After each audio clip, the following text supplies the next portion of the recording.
Hi class, so in this video I'm gonna continue discussing about our second part of the midterm 2 sample test. Again, make sure you have worked on these questions before watching this video. Okay, all right, let's look at question 7 first. We have a common stock that just paid a dividend. Note that here, just paid tells us that this dividend is D0, not D1, okay, and it's $1.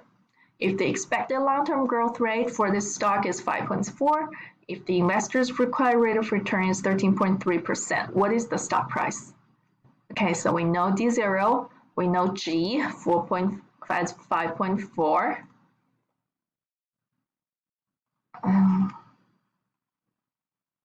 We are looking for, and we know investors require rate of return of this stock. So R is 13.3%. We're looking for P0.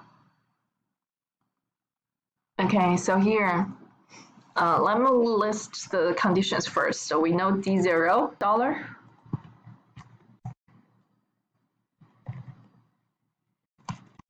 Okay, G, the long-term growth rate is 5.4%.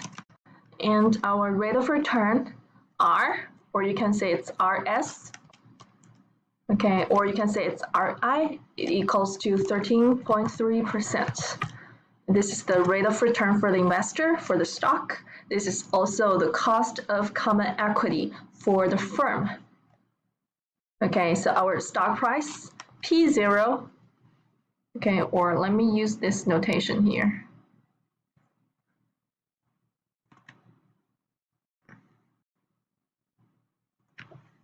P0 price today, okay, can be calculated using our constant growth model, which is D1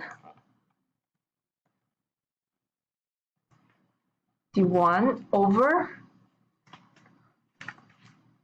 I want to use this equation, so I keep inserting D0, RS minus G.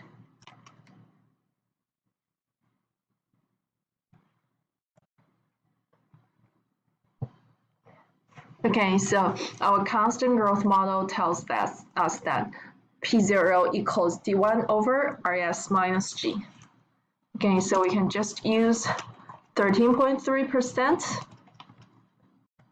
minus G, 5.4%, divide by, excuse me, I need to use D1 divide by this. Okay, what is D1? So I need to solve for D1 first. D1 equals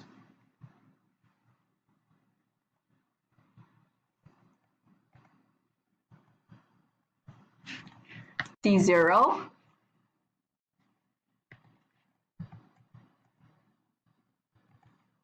multiplied by 1 plus G. Okay, so it's $1 multiplied by 1 plus 5.4%. This should give us 1.054. Okay, and then we use this D1, 1.054 divided by RS, 13.3% minus G, 5.4%. We should get P0 as 13.34, so we choose option D.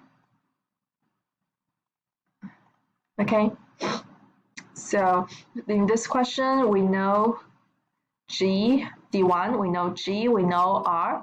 We first calculate D1 by using D0 multiplied by 1 plus G. Then we calculate P0 by using D1 over RS minus G. Okay, so we have option D, 13.34 as our stock price. This is just the constant growth model.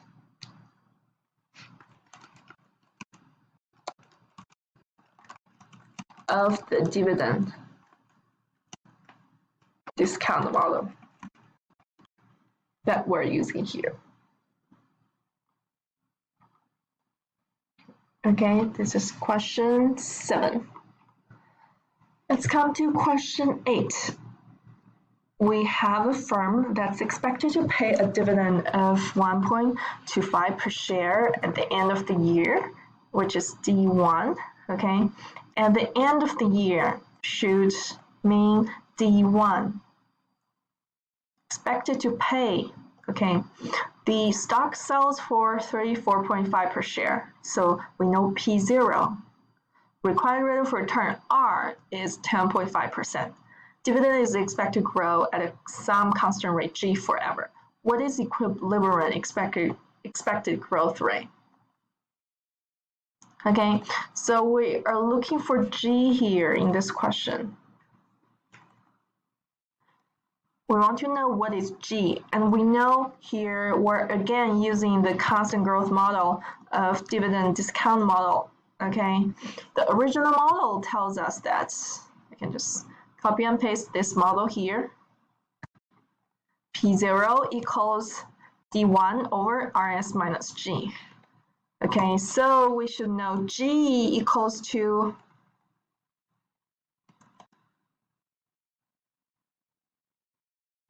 D1. Let me do it step by step. Okay, so RS minus G becomes D1 over P0, right? D1 over P0. Okay, if you multiply by RS minus G on both sides of the equation, and then divide by P0 on both sides of the division equation, you would know that RS minus G equals D1 over P0. Okay, then G becomes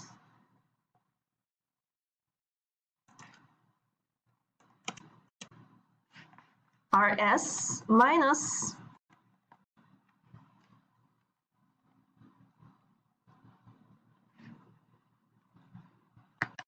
okay, so G equals RS minus D1 over P0. Okay, so we have our formula here. Now we just need to plug numbers in. Okay, so G equals RS is given by this question. Okay, which is 10.5% as the stock return. Okay, we need to minus D1, which is 1.25, divide by P0, which is 34.5. Okay, here should give us a constant growth rate as 6.88%. So we should choose D. Okay, this is question 8. Let's come to question 9. This firm has a stocks currently selling for 35.25, so we know P0 and it's an equilibrium price. The dividend is gonna increase at a constant rate of G, 8%. Required rate of return on the stock RS is 11.5%. What is the stock's expected price 5 years from now? Okay, so here we know P0. Okay, here we know P0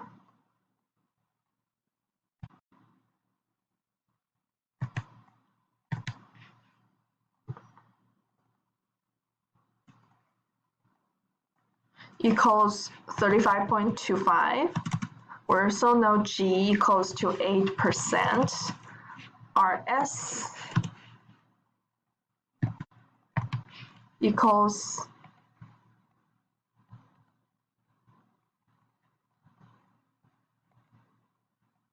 11.5%. Okay, we're looking for P5. What is P5? If we use just constant growth model, the original model, P5 is going to be D6 over RS minus G. Okay, then you have to solve for D6. D6 is gonna be D1 multiplied by 1 plus G to the power of 5. Then you have to solve for D1. Okay, and D1 is gonna be P0 multiplied by RS minus G. So you can use P0, G, and RS to solve for D1, and then solve for D6, and then calculate for P5. Okay, that's gonna be a little bit complicated if you use the original model. But do you still remember our conclusion that under the constant growth model setting, okay, we have the summary or the conclusion that under the constant growth model setting, our dividend growth rate equals price growth rate equals capital gains yield equals G. So dividends are growing at the rate of G. Price is also growing at the rate of G. Our capital gains yield is also G, while the dividend yield is R minus G. Okay. Dividend yield is R minus G. Okay, here, it's because we know that our price grows at the rate of G, so P5 becomes P0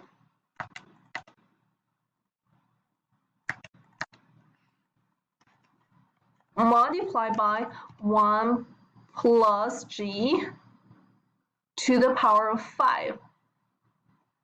Okay, let me insert a formula equation here so you can see it clear.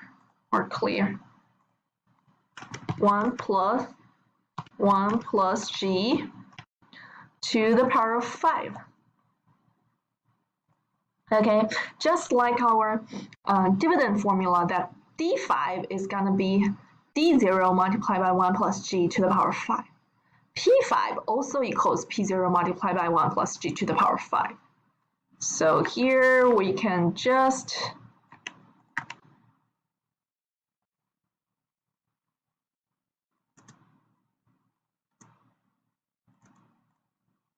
let me make it look better.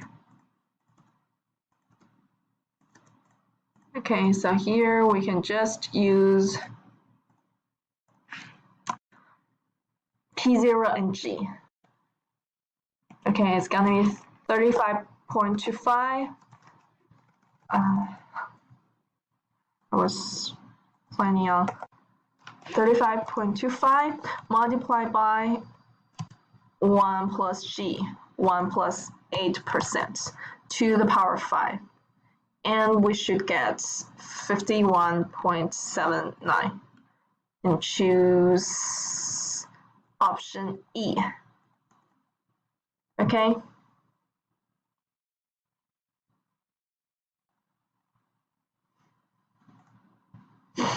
So this is question 9. Question 10.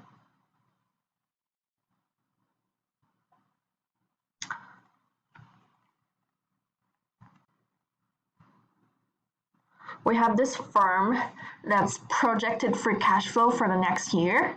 FCF1 is 270,000.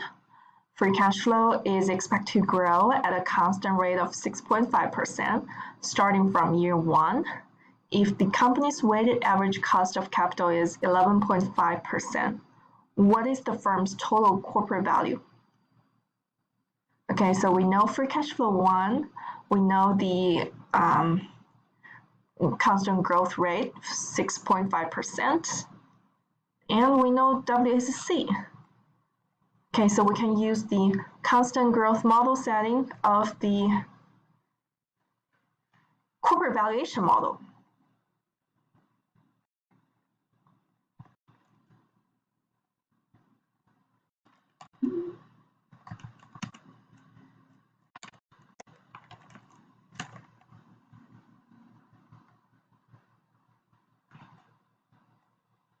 Okay, so our total corporate value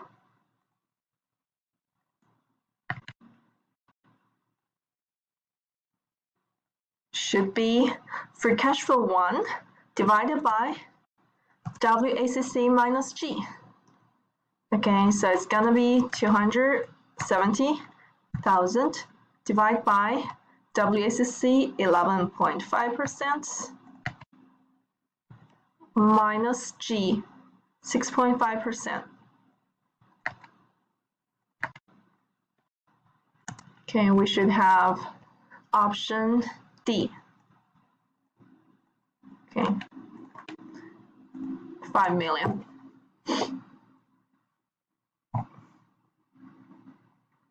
$5,400,000 as the total corporation value.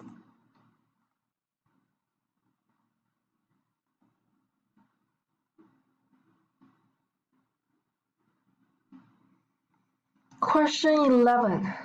Okay. Let me make it on the next page so it's easier for us to look at it.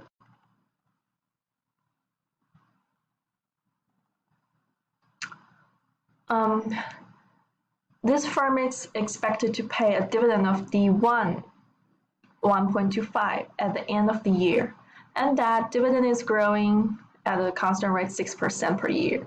Beta 1.95, market risk premium 5.5, risk-free rate 4%. What is the current stock price?